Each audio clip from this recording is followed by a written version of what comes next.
This is Los Angeles. Our Lady, the Queen of the Angels, as the Spaniards named her. The fastest growing city in the nation. It's been called a bunch of suburbs in search of a city. And it's been called the glamour capital of the world. A mecca for tourists. A stopover for transients. A target for gangsters. A haven for those fleeing from winter. A home for the hard-working. It is a city holding the hopes and dreams of over 2 million people. It sprawls out horizontally over 452 square miles of valleys and upland, of foothills and beaches. Because of that vast area, and because of a population made up of people from every state in the Union, Los Angeles is the largest police beat in the country, and one of the toughest. We're going to take you into the city hall where police headquarters are located. Here in communications are the ears and voice of the police. The lights on the complaint board flash 24 hours a day.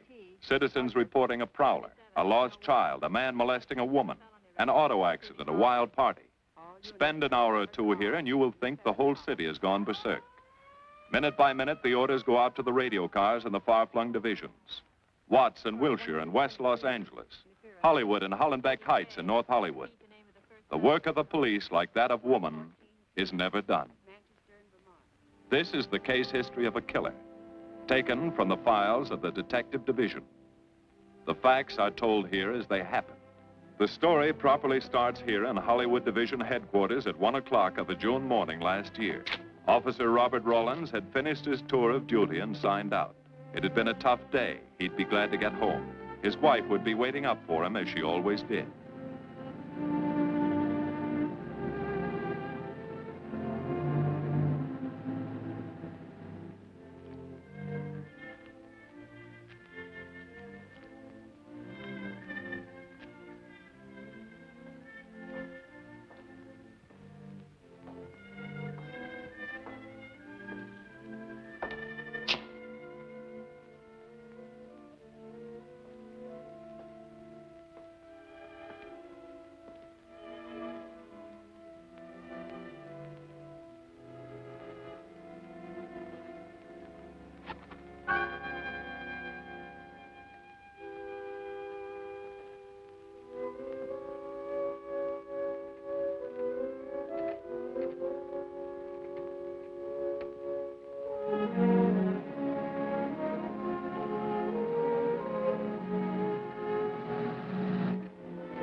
Hey, fella. Come here. What were you doing back at that radio shop? Just looking. I was on my way home. Live around here? Yeah, a couple blocks down. Let me see some identification. Sure. Yeah, I guess I forgot my wallet. Look, lad, I've got to see some identification. How about my Army discharge? I got it right here.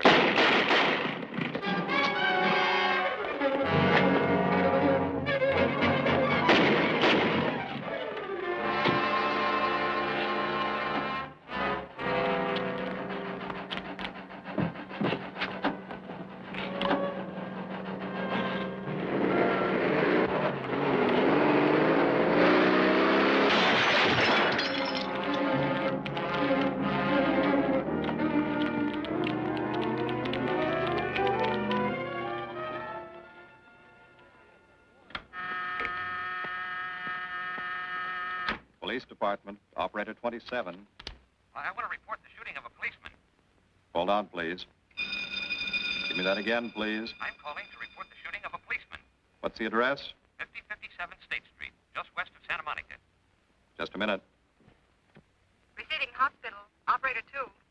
Operator 27, 5057 State Street, 5057 State Street. An officer has been shot. Send an ambulance. All units in the vicinity of State Street and Santa Monica Boulevard. Proceed at once to 5057 State Street, 5057 State Street. An officer shot. Code 3.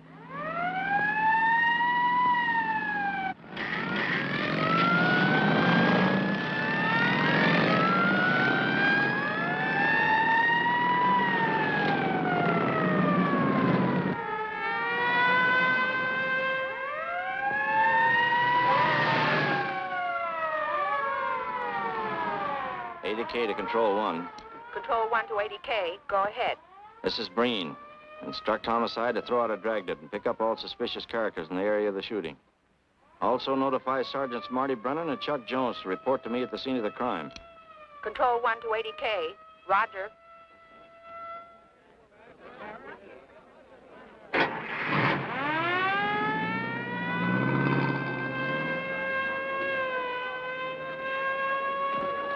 I see. Well, what have you got so far? Well, not much, Captain Breen. A couple of cartridge cases. Oh, Marty, Chuck. Hi, Cap. Eyewitnesses? Who was first on the scene, reported it? I was. I live here. I'm a light sleeper, but my hearing is good. And my Did cat... the officer say anything before he collapsed? Yeah, he gave All a description of the fella. On the shooting of the officer. Suspect is a white male American. Age 26 or 7. 5 feet 10 or 11. 155 to 165 pounds. Brown hair. Regular features. Pencil mustache. Repeat broadcast. All units. Is that about it? Yes, sir, exactly. And the officer kept saying, he looked like such a nice kid. He looked like such a nice kid. As if he couldn't believe what had happened to him. I see. Is that all? Yeah. Thank you very much. Yeah, well, anything else I can do, I'd be glad to help you. We may call you. Get his name and address, will you, Bob? This door been checked, Lee? Yeah, it's okay, Captain. Find anything? Nothing but some smudges so far. Found this in the glove compartment. I think it's nitroglycerin. It doesn't look quite right. Well, check it down at the lab. Right.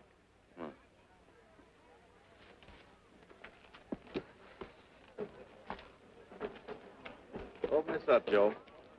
No key, Captain. I'll try it open. Give me that bar, Frank.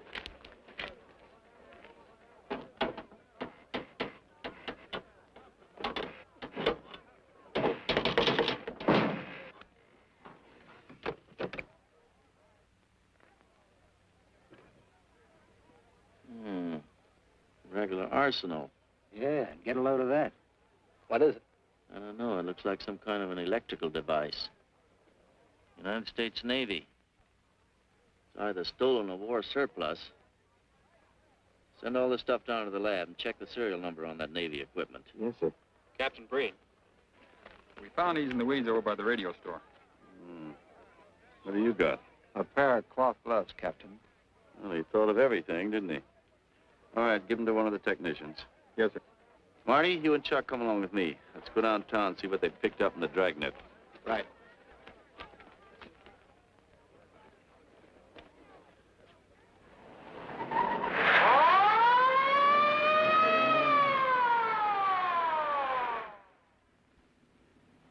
You know him, Marty? Yeah. I know his wife, too. Ever since high school.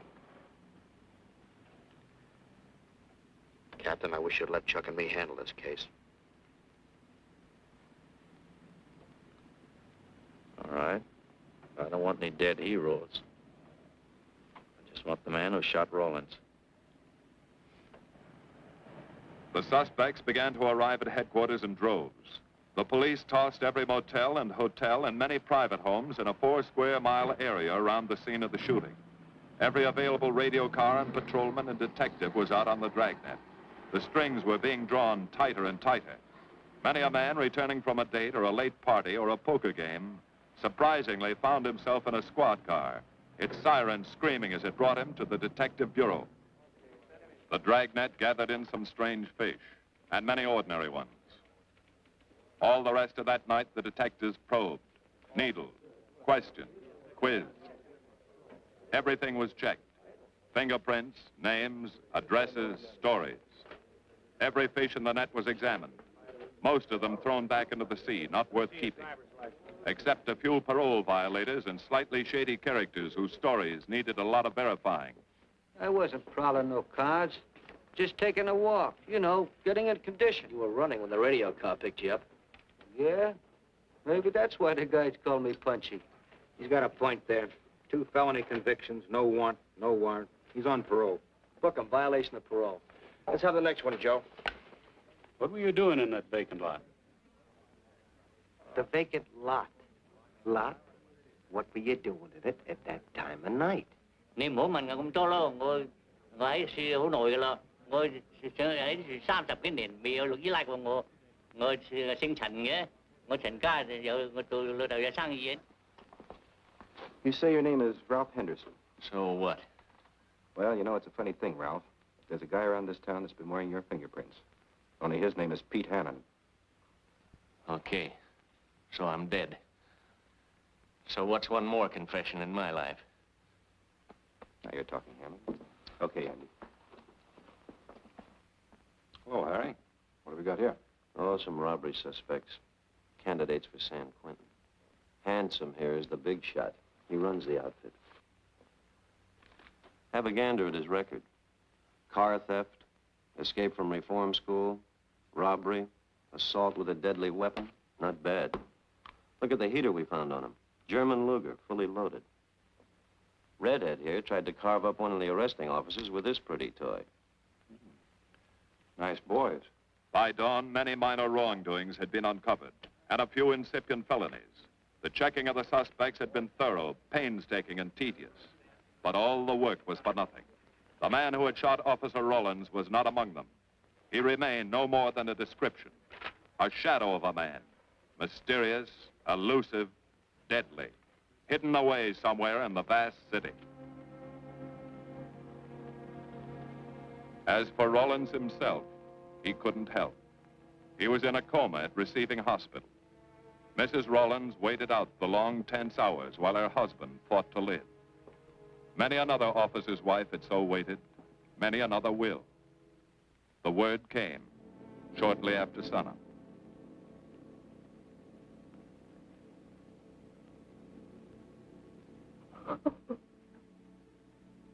Oh.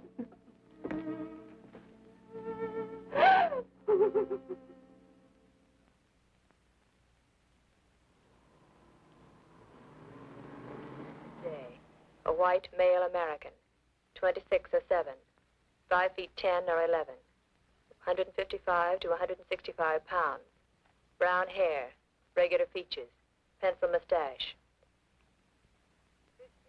This was no frightened fugitive. What went on in his mind? Why had he set his hand against his fellow men, taken the life of another, of a stranger, of a man who was merely doing his duty? He must have some plan, some goal that called for sudden death to anyone who got in his way.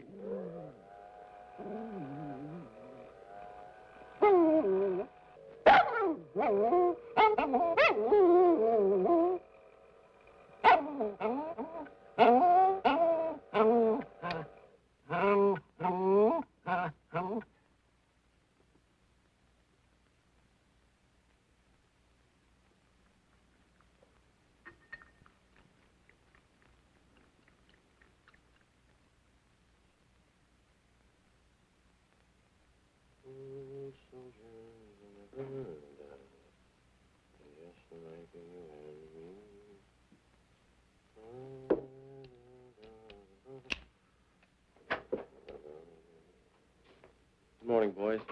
Morning, Lee. Hi, Professor. Well, I thought this was safecracker soup. You gonna drink it, I hope? I'm really a nice guy. Stick around. I'll prove it. Come over here.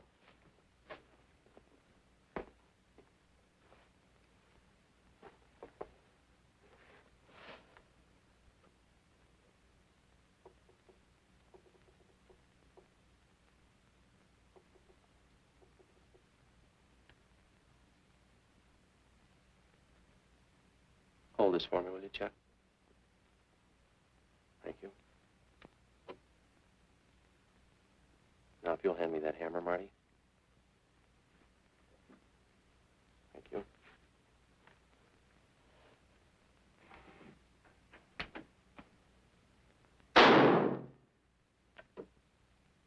Yeah.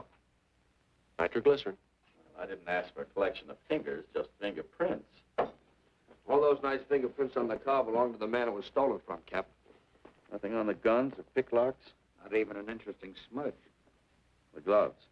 Common type, worn by undertakers. I'll check on them. They won't show anything. What did your scientific test show? A couple of little things. Tool identification on these picklocks. I got one under the scope. You want to take a look? Yeah.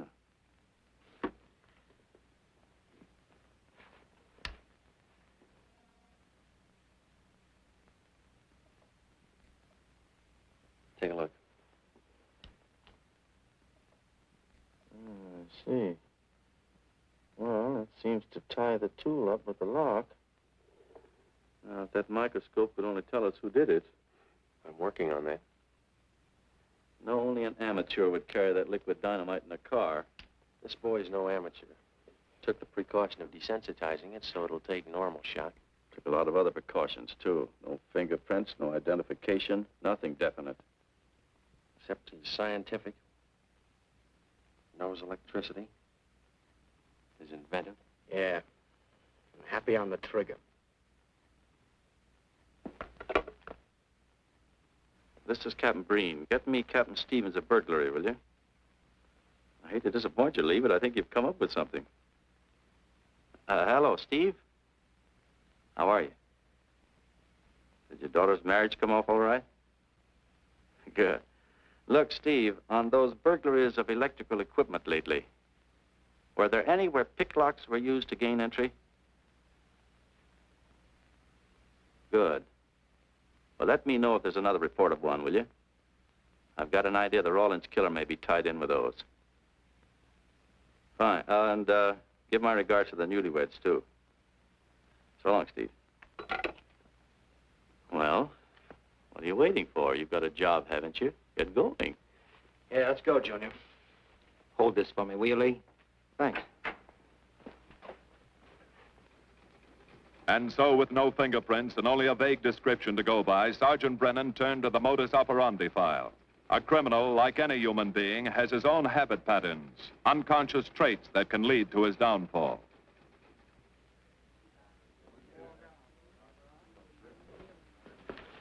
Well, they are, Junior. List of burglars who use picklocks for entry. Oh, great. This narrows it down to just a couple of hundred suspects in this area. Give me a match, will you? That may not be so bad. This guy's improved on the system. Maybe he's left his trademark on some other job. Well, here we go, legging it all over town, asking a million questions. What you paid for, isn't it? Am I paid to associate with you, too, Junior? You could do worse. Not this year. Come on.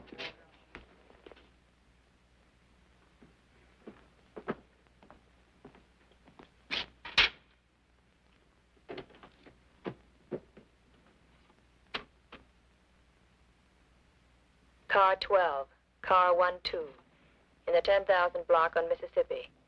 A 394-15 disturbance.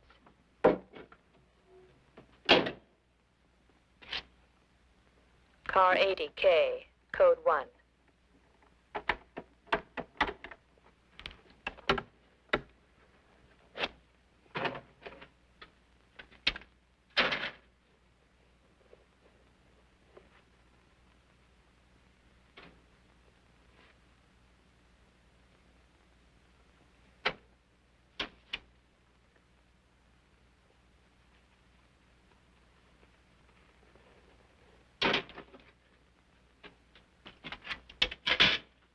All units, on the broadcast of the suspect arrested in the shooting of Patrolman Rawlins. Cancel the cancellation. Suspect released from custody.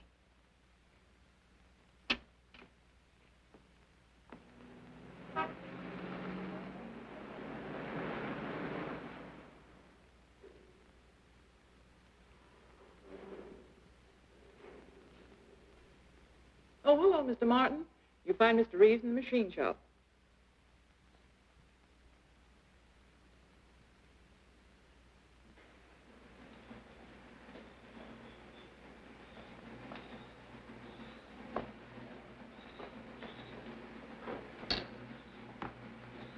Hello, Roy. Glad to see you. How are you, Mr. Reeves? Hi. I was hoping you'd drop in. I wanted to thank you for showing us how to handle that repair job. Helped a lot.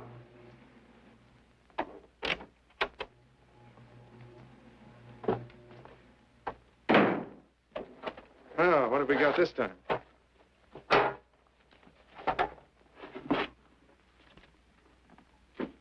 Silograph.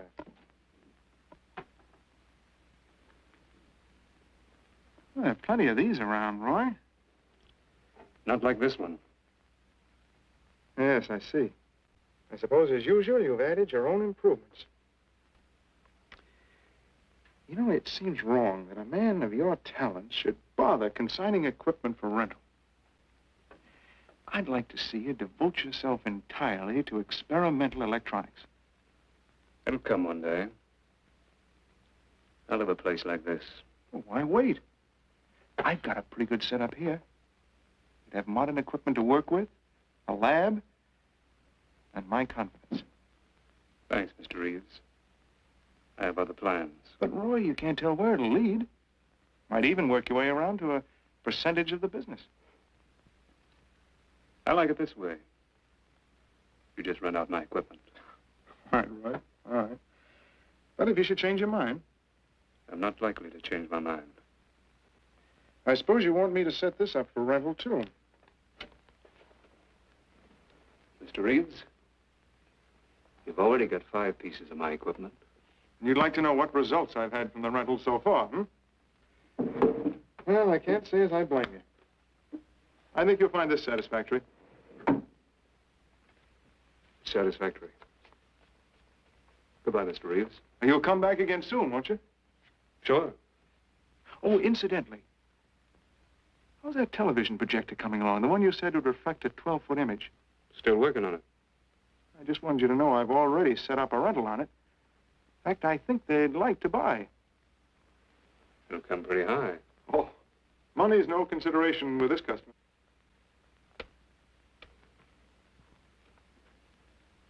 Tell him he can pick it up tomorrow. I thought you said it wasn't finished yet. It'll be finished.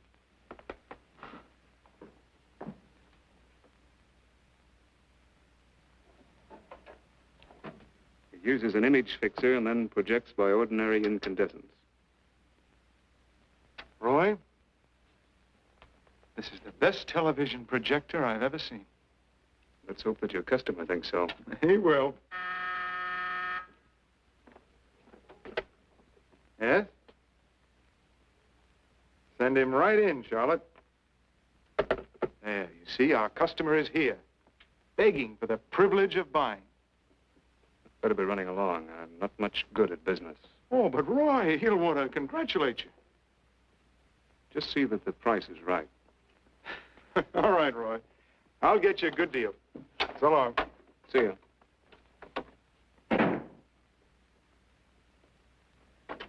Well, Mr. Dunning, come in.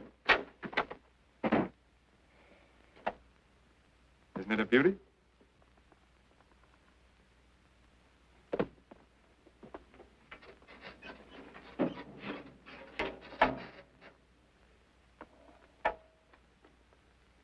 It's a beauty, all right. You like it? I certainly do like it. You see, it's mine.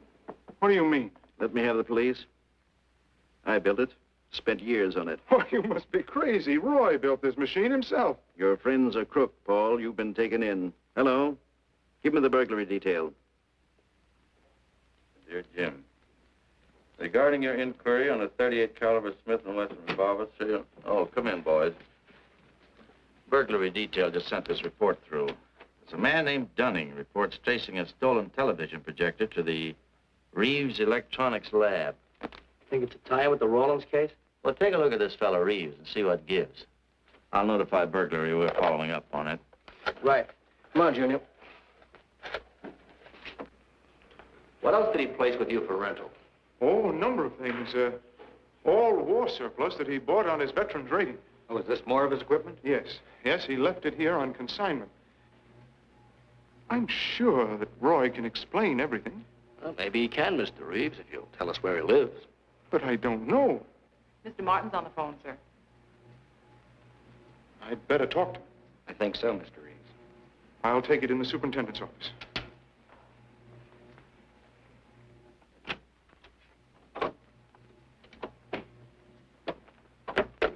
Tell him that you sold the set, and his money's waiting for him here. Find out what time he's coming by. Put Mr. Martin on.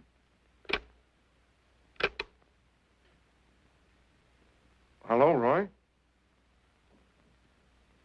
Yes, I've sold it. Your money is waiting here for you. Yes, I'll be working late tonight. What time will you be by? First thing in the morning. Well, maybe you better come in tonight, Roy. A couple of things I want cleared up. Like what? Oh, technical things. Besides, I don't like to leave the money in the plant overnight. How about 8:30? Fine. I'll see you then. I'll leave the front door unlocked.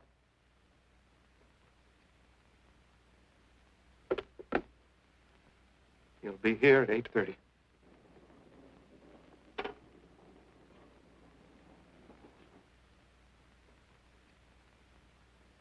Well, I'll just run along home and get some dinner. We'd like you to stay too, Mr. Reeves.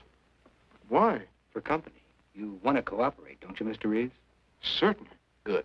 Now, you just wait in your office. We'll be around. Very well. This way, gentlemen.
Reeves. Is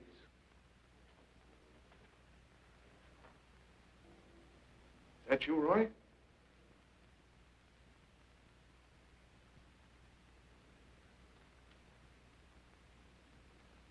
Go outside and block that alley door.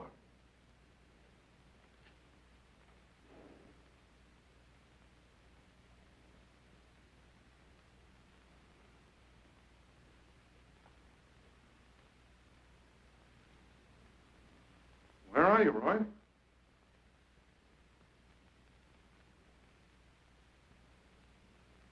Who's in here? No one. I'm alone.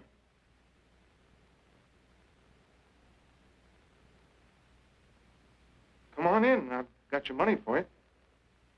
Bring it out here. All right. Just a minute.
No. None of them even looks like Roy Martin. He had such a fine face. Didn't keep him from carrying a gun. Or didn't you know that? No, I didn't. I told you all I know, all he ever told me. What about his friends? Didn't he have a girl? No, I don't think so. He had no interest in anything but electronics. Where'd he pick up the subject? Books, magazines. Mostly from the Signal Corps. He was attached to a radar unit. Get a teletype off to the War Department. That might help. Yes? Ready on your call to receiving hospital, Captain Breen. Hello, this is Captain Breen. What is the latest report on Sergeant Jones?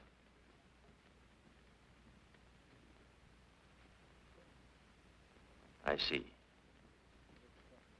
Well, let me know if there's any change, will you? Thanks. Chuck's in pretty bad shape, Marty. He's paralyzed. May never walk again.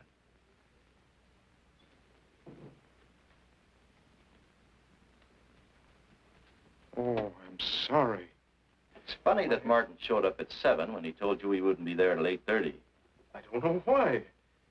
Except he was always unpredictable. I'll tell you why. Because you warned him. That's why he came early. That's why he came in the back way. But you heard me tell him the front door would be open. And the key didn't let him in the back way? He must have had one made. Why don't you tell us the truth? Marty.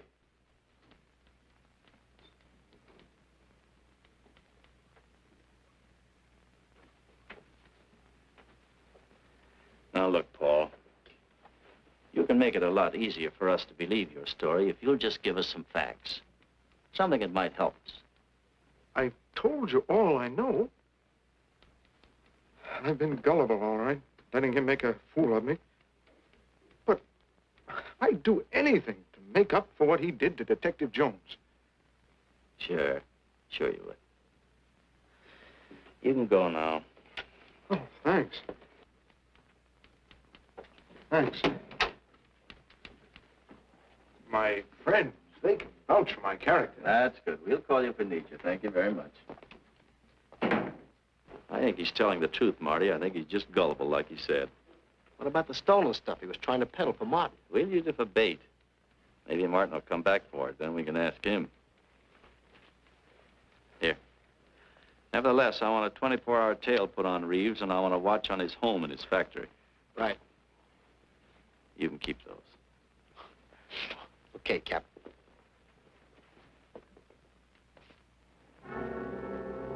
And now the killer changed his tactics, his modus operandi. It would baffle the police. They always expected burglars to remain burglars, not go in for stick-ups. They'd never tie this up with him. So wearing a variety of disguises, coming and going like a shadow, ready to kill if cornered, he struck the bottle stores in a one-man blitz that had the robbery detail dizzy.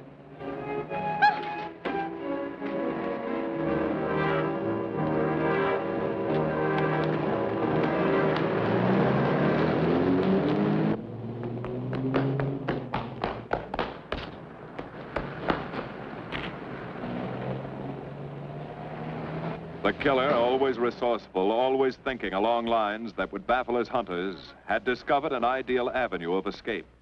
Under Los Angeles is a vast and intricate system of huge storm drains built to siphon off the flash floods of the rainy season. Many of the tunnels are large enough for 2 cars to drive abreast. Here were 700 miles of hidden highways, ideal for the use of someone who needed to hurry from place to place without being seen. Ideal as a hiding place for guns and supplies in case of emergency. What is it, Lee? Well, the reason I ask you to come over is I think I've hit on something. An identification? No, not quite, but a tie-up. Now, These are the shells from the gun that killed Rawlins. These were fired in the liquor store holdup in which the bandit got away. And these were fired at Chuck. Now, as you know, every ejector, even in guns of the same model and caliber, is different. Each one leaves its own markings on the cartridge casing. Now, look at these fine striations. This deep gouge. The same on all three.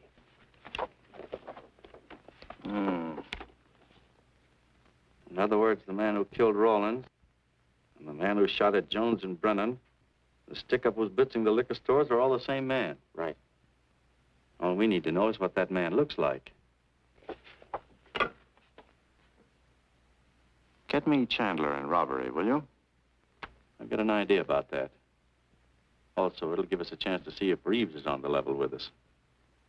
Steve, Breen, about those blitz holdups you're on. Round up all the victims and have them down here tonight, will you?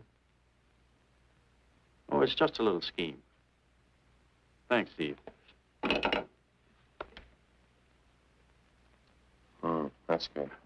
Now sketch another one of the same type, only this time thin it out a little, huh? All right. Hi, Lee. How's it coming? Be ready for tonight? We'll be ready. Think it'll work? It should. Where'd you get the idea? From a kidnapping case in Chicago. But I thought these slides might be an improvement over the method they used. Could be. Captain thinks so. Good evening, ladies and gentlemen. May I have your attention for a moment, please? You've all been asked to sit in on a little experiment tonight. We're going to try to build a picture of a face. A face of a man who's cunning, resourceful, and deadly. He's a man who killed a police officer. Now, some of you he held up at the point of a gun. You may have seen his face, remembered something about it. And we want you to tell us exactly what you remembered. Whether it's his hair, eyes, nose, or mouth. And we're going to try to put those pieces together so that they add up into a picture of the face of the man we want. Now, you can see how we're depending on you. Lights? Now, first, we're going to concentrate on the type of hair our man had. And if the picture looks anything like his hair, I want you to speak right up. All right, the first slide, Lee.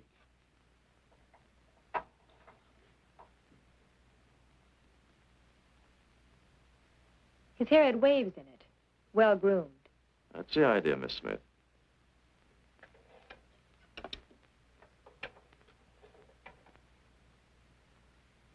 Is that any closer? No, it was parted on the side.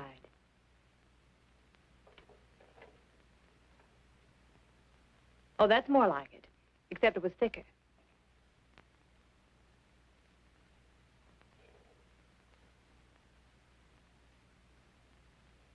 Oh, that's very close. Yes, that's the way his forehead looked. It was broad and high.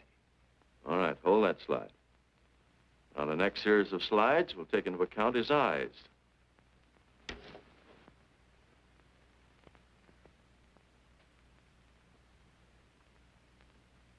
Oh, 1 minute, please. Wait, 1 minute.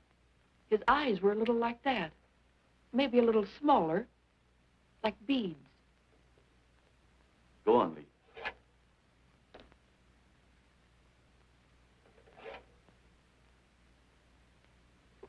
Now you've got it. Now, hold that slide, Lee. Anyone else? That looks like him, only a little madder. He had a patch over one eye when he come into my my place of business. I remember noticing that the one showing was blue. Well, the guy that stuck me up had on horn-rimmed glasses. He was wearing a Band-Aid across his nose when he knocked me over. Uh-huh. All right, hold that, Lee. Well, so much for the eyes. Go ahead.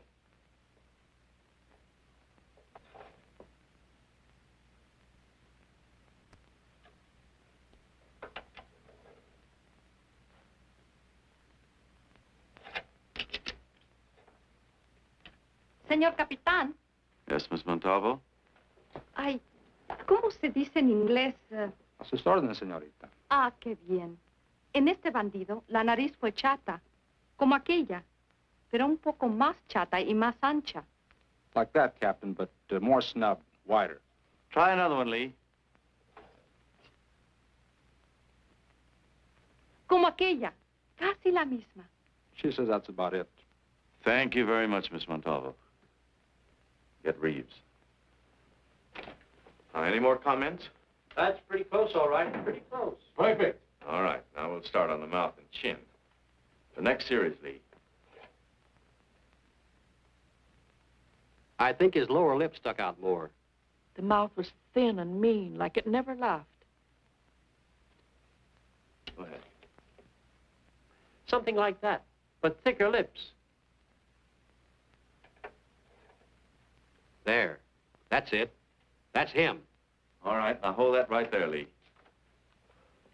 Oh, come in, Mr. Reeves. Good evening, Captain. Did you ever see that face before? Why, it's Roy.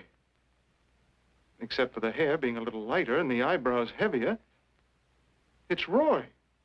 You're sure? I'm positive I'd know him anywhere. Lee, I want a retouched photograph. Now lighten the hair and give more body to the eyebrows. Right. Lights. That's all. Thank you very much. You've been a great help. It's positively amazing how you found out what he looks like. Well, we're looking for an amazing criminal, Mrs. Johnson. Thank you and good night. Good night, Captain. And so the face of the unknown killer, built up from fragments of evidence, was sent out all over the country. To chiefs of police, to sheriffs, to county constables and county jailers, to the wardens of prisons, to all postmasters and postal inspectors, to the agents of the Treasury Department, to the FBI. They showed that picture to the inmates of jails and prisons, to men with a wide acquaintance among the cat burglars and the violence boys. Informers and conmen and sharpshooters were quizzed, those on the fringe of crime and those deep in the rackets. Many wanted to help. Nobody could. No one in the underworld recognized that mysterious face. He was as unknown as if he had lived in the 16th century.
Reeves. Roy. Listen carefully, Reeves. Control yourself. I know you're alone in the house. Act like you're alone. Cops are watching every move you make. The police here? They got you staked out like a muskrat hide, watching you around the clock. Here at your plant, tailing your car. Sit in that chair. Pick up 3 books.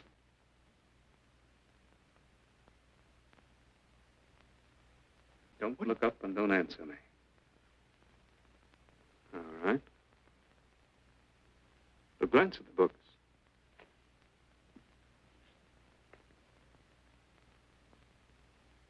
Pick one of them.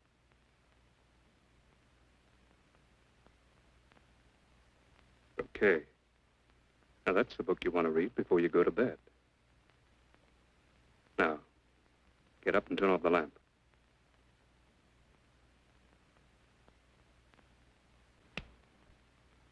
Come here. Come here.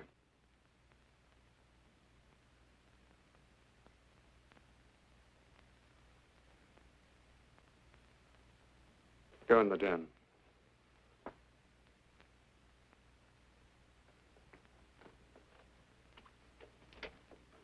Pull those drapes tight.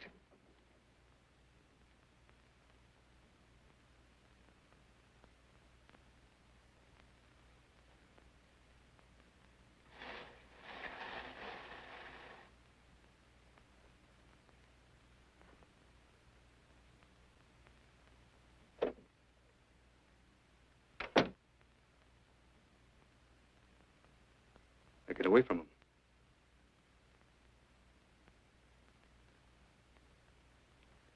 What do the cops know about me? Not very much, Roy. No fingerprints. They haven't even got a picture of you. They're trying to make one.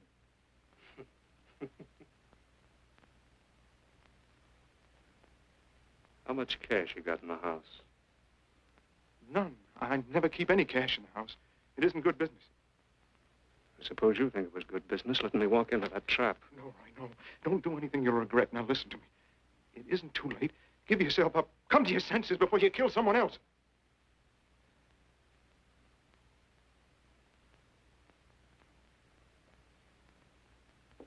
What do you mean, someone else? What do you mean? Nothing. The two officers, they said one of them might die. He's still alive, isn't he? Reeves? I never thought you'd stooge for the police. You almost got me killed. Roy, you know the police are right outside. You'd never get away with it.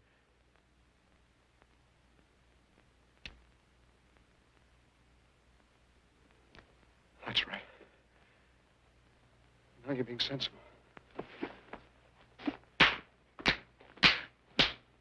I know there's money here. Where is it? Don't, Roy. I'll get it.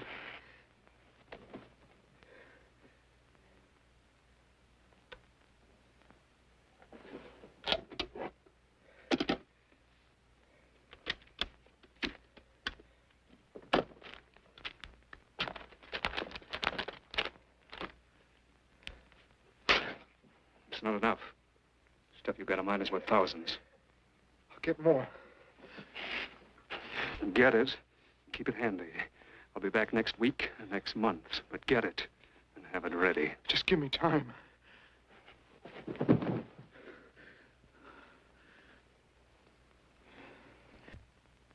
Oh! Look, I don't want policemen outside my house following me around. That's what made Roy suspicious. I'm leaving in the morning. I'm afraid I'll have to disappoint you, Paul. Unfortunately, you're our bait. I won't do it. I've done enough. Look, no one's done enough until we find this killer. I asked you to keep a sharp lookout on this house, Marty. I did. Two of the best undercover men in the department were assigned here. That didn't keep Martin from getting in. What's the matter? You tired?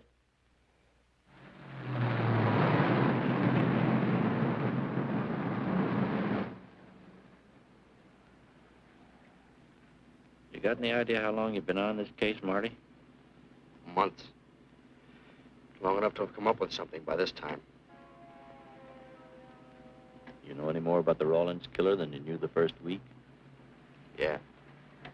And he's about the toughest nut I've ever had to crack. That's what I told the chief when he called me in this afternoon and wanted to know why the case hadn't been broken. Look, Captain. Rawlins was a friend of mine. So's Chuck. I've got a bigger stake in this than the chief knows.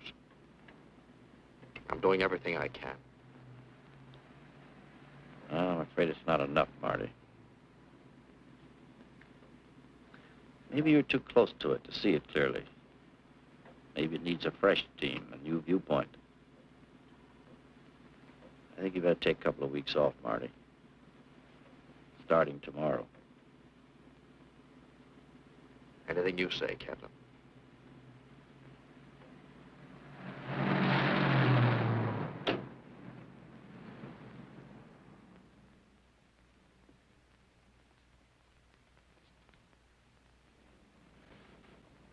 Hiya, Marty. Hi, Chuck. Meet Miss Scanlon, my new bodyguard. He's the one I've been telling you about. Oh, you mean the one with the steel trap brain? How do you do? Hello. Say, this guy been behaving? After a fashion. See, she takes me out in my go-kart, puts me to bed, wakes me up, dresses me. You're perfectly capable of dressing yourself now, Mr. Jones. I'll be back in a few minutes. Well, how's it been going, Junior? Oh, pretty good, Chuck, pretty good. Is that why you're off the case? How'd you know? Breen was in to see me this morning. Oh. Suppose he also told you they put a new team on the case. He told me everything. Yeah. Let's see what his new boys dig up. Well, maybe they'll examine the facts of the case a little more carefully. What facts? That our man's sharp, that he's intelligent and works alone, that he has no record, never leaves a fingerprint and knows every move we make? Sure, plenty of facts, only they add up to nothing. Sure, forget it. You got yourself a 10-day vacation. Go on down to the beach, get a suntan. By the time you get back, the case will be broken. Isn't that what you want? You know better than that. All I know is what I hear. You sit there batting your gums about how the old man let you down. Maybe he's trying to wake you up. He's got a funny way of showing it. There you go, flying off the handle. Always taking things for granted. I wish I could get up and boot some sense into you. He knew what this case meant to me. He still does. That's why he's trying to get you mad enough to do something about it. You don't really figure that's his idea, do you? I know it is. Ah, it's a tough case, Chuck. Not an angle, nothing to go on. You'd know what I meant if you were out working with me. I have been working with you. That's all I've had to do lately, just sit around studying what little facts we have, trying to figure out who he might be. You know the kind of a guy we're up against, then. I tell you, Chuck, this guy's a genius the way he operates. As if he were right there with us every time we go out after a lead. Oh, sure. Breen's been tipping him off just to make you look bad. Yeah, almost like that. Well, he beats us to the punch every time. There's your angle. You just hit it on the head, but you don't see it. Look, start adding. 1, he's unknown to the underworld. 2, he beats you to the punch, right? And 3, it's almost as if he were with you. Isn't that what you said? Yeah? Well, tie that up with a lot of other little things, like the fact that he uses a police gun and the accuracy of his shooting. Anybody could buy a police gun, and the Army could have taught him how to shoot. Yeah, but who taught him how the police operate? Oh, I know what you're driving at, Chuck. But a cop. Those things happen. Yeah. Now, if I were still in the case, I'd start with our own department first, then Santa Monica, Culver City, Burbank, Pasadena. See you later, Junior. Hey! Don't let him out of your sight, beautiful. It's the first time in years he's used his head.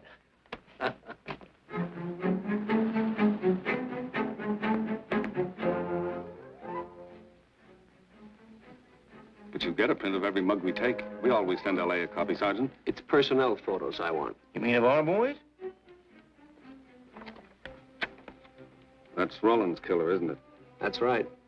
You've checked your own department. We did that first.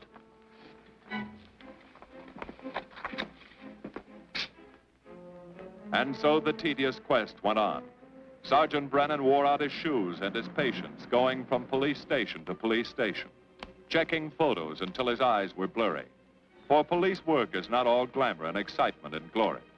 There are days and days of routine, of tedious probing, of tireless searching, fruitless days, days when nothing goes right, when it seems as if no one could ever think his way through the maze of baffling trails a criminal leaves. But the answer to that is persistence, and the hope that sooner or later something will turn up, some tiny lead that can grow into a warm trail and point to the cracking of a tough case.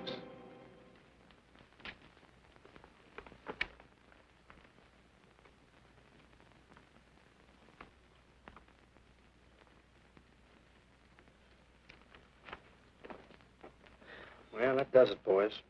Can't say I'm sorry you didn't find him in here. I'd hate to think it was a cop. Doesn't seem to be anybody. Just a lot of pieces of a face that never existed. Do you mind if I see that again? Sure, frame it. Put it on your dresser. Wait a minute. He wasn't a cop. He was a radio technician right here in our dispatch office. What did you say? I'm saying he worked here in 42. Well, come on, give. I remember the kid well. He was sort of strange, never bothered with anyone in the department, just kept to himself. But he was in line for promotion when he was drafted. Where was he living at the time? I don't remember. Try the dead files. He never asked for his job back after the war. I remember writing to him about it, though. He was an excellent worker. Oh, yeah, here we are. Yeah, this is it. Took a while before he answered, but like he says in the letter, he wasn't interested.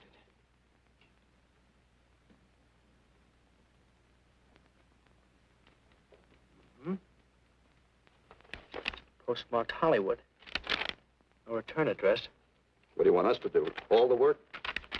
Oh, thanks a lot, Freddie. You remember, he was a civilian employee.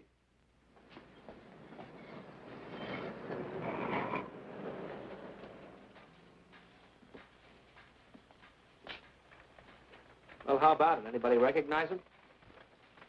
Not on my route. I never saw him before. Yeah, okay, fellas. Thanks very much. I thought for a minute... No. And yet that face. I wonder. Yeah? Well, this may not mean anything, but he looks like a guy that's on my route. He never gets any mail, but I see him around here all the time. He lives in one of the courts. Where? Come on, I'll show you. It's not that easy. What time does your route take you past those courts? About 9 o'clock. Why? Just thinking.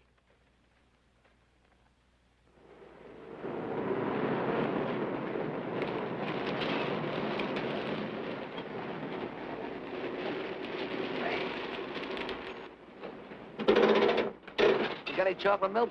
Sure have, buddy. Yeah. Thanks. Which apartment? Straight on back. Second in the yell. Number 7. Right. Kind of warm today, huh? Oh, it's not too bad for this time of the year.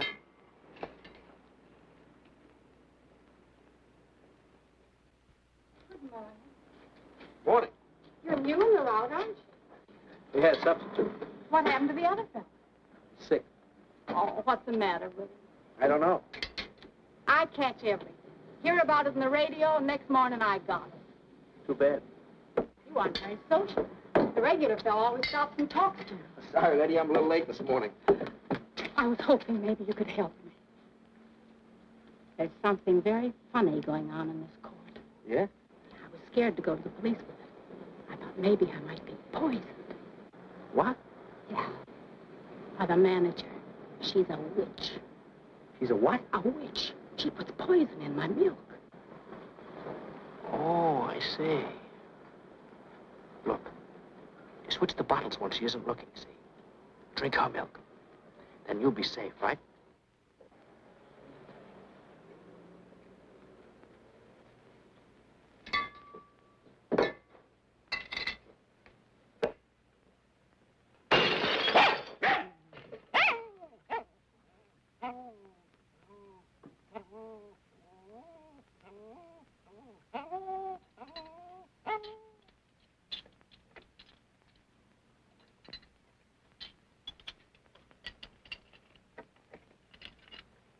Why, I had a little accident.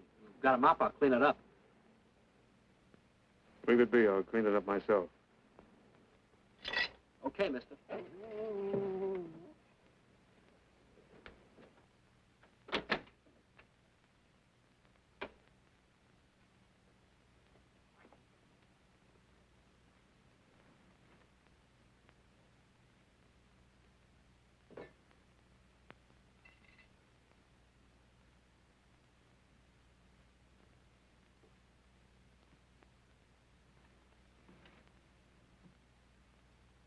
The place is called Bellevue Court. I drew this from memory, but it's pretty close. That's where he's hiding out, right there. You sure he's our man, Marty? Captain, I couldn't go wrong on that face. He's our man.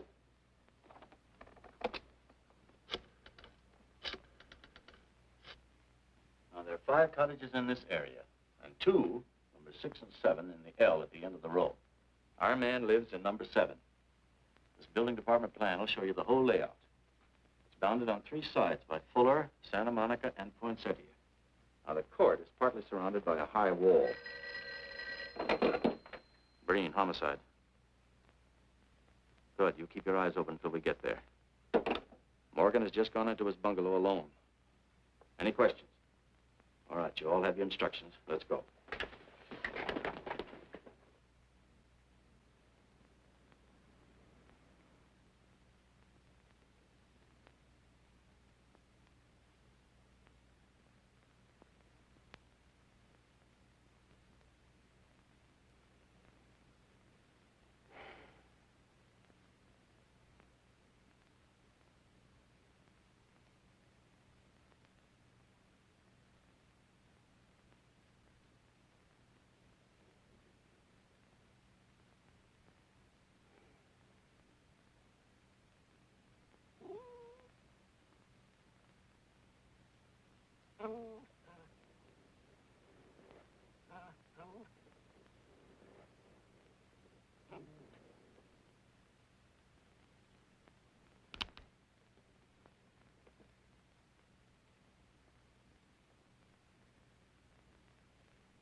We're out on time. Wait 5 minutes. Go around and block the side entrance. Keep your lights off.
He's loose. I want a radio car in a hurry.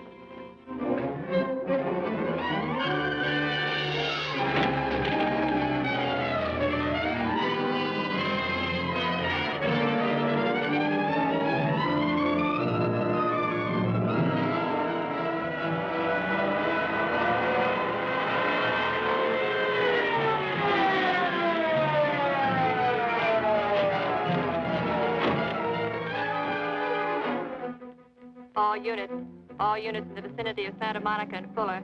The murder suspect in the Rollins killing is at large.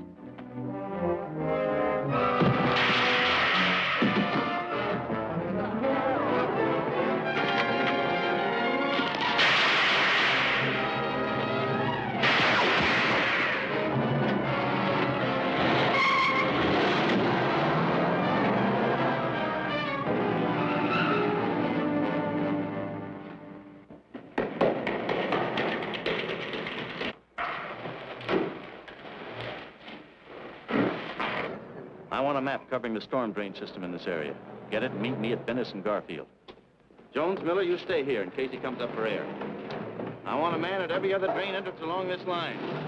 He's got to come up somewhere. Come on, Marty. You're driving.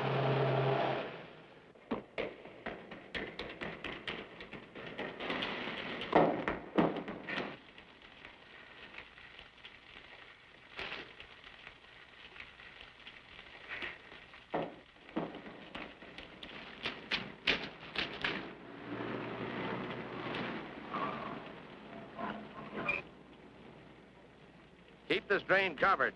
It's liable to pop out anywhere.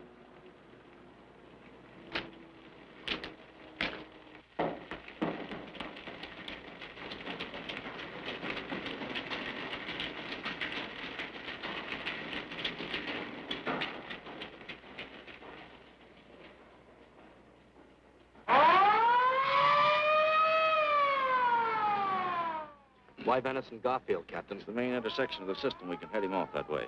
ADK to Control 1. Clear frequency 7. This is an emergency. Control 1 to all cars on frequency 7. Stand by. Control 1 to ADK. Go ahead. Notify homicide. Send the following to Bennis and Garfield. 4 squads, battle lanterns, gas mask, tear gas. Urgent. This is a code 3. Control 1 to ADK. Roger.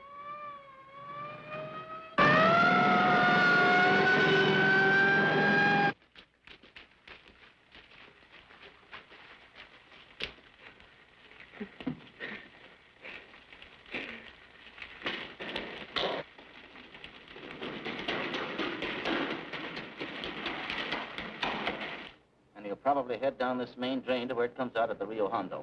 Now, you take your squad and cover that exit. Right. Keep all spare radio cars cruising back and forth along this main street. Watch the curb inlets. We'll go in here.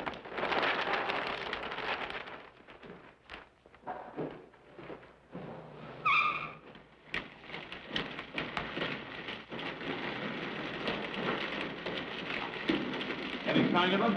No. And we've searched every foot between here and the Rio Hondo outlet. And he must be up ahead. Let's go.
Gas gun.